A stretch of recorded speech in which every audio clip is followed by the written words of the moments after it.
Hey you all, Charlie Merrill here with Merrill Performance. Do you want a strategy that can help you change your mood in 1 minute? Well, I'm going to share that with you today.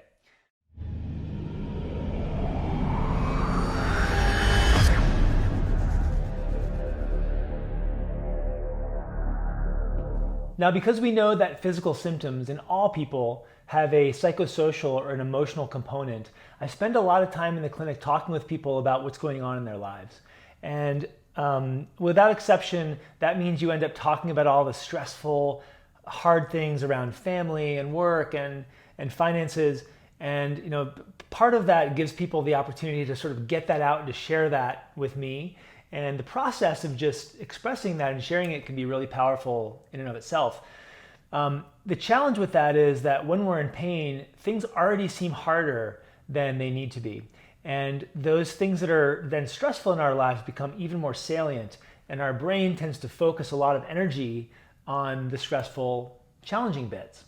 And so while I encourage people to share that and we talk about strategies to work on those things, either taking action to change them or reframing the way we look at them, I love to just spend a little bit of time helping people balance the talk about hard stuff with some gratitude and some focus on maybe what's going really well in their lives, and to take a second to switch their brain from the focus on the salient hard stuff and to switch it to focusing more on the positive stuff, which people find is almost always there, but it's hard to identify.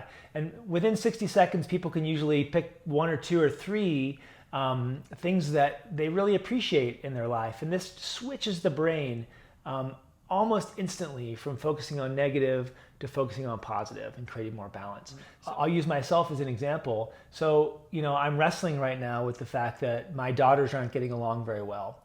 And that's been really challenging for me and for the family.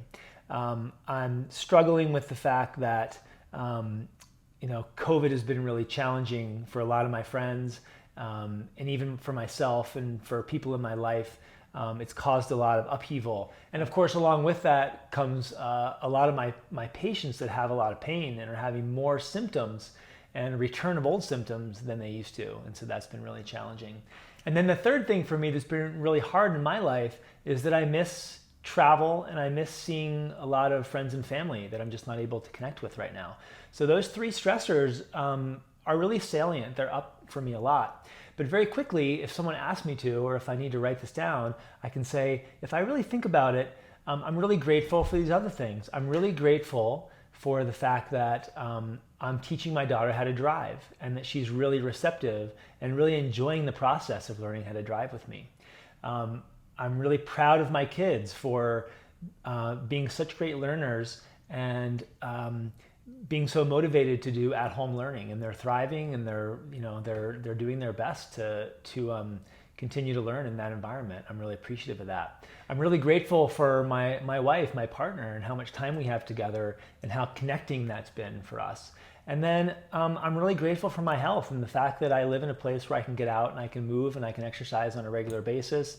The weather's good. I mean, I could make the list longer and longer and longer, and we see that the more things you have in your gratitude list than you have in your struggle and challenge list, it doesn't make these things any less important, but it can weight the scale in the direction of your brain coming back to focus on positives. The last little trick that I want to encourage all of you to try, if you don't already do this in your families, is to make this a daily part of your sharing. Especially if you have a family meal, or even if you're just spending time together at night, take a second to share about something hard that happened in your day. We call that a thorn. Take a second to think about something really beautiful that happened in your day. We call that a rose. And then take a second to think of something that you're looking forward to, something that is hopeful and positive in the future, and we call that a bud.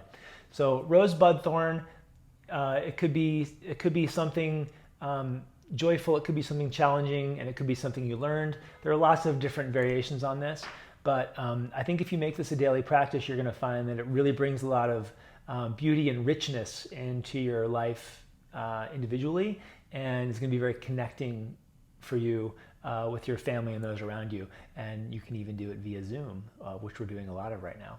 So I hope that helps. I know that was more than a minute, but really this strategy is a very easy way to change your perspective. And you can focus it on stressful stuff in your life. You can also focus it on your body. These are the 3 things that suck about my body because I'm in pain right now, and these are the 3 things that I really appreciate about my body that I'm still able to do.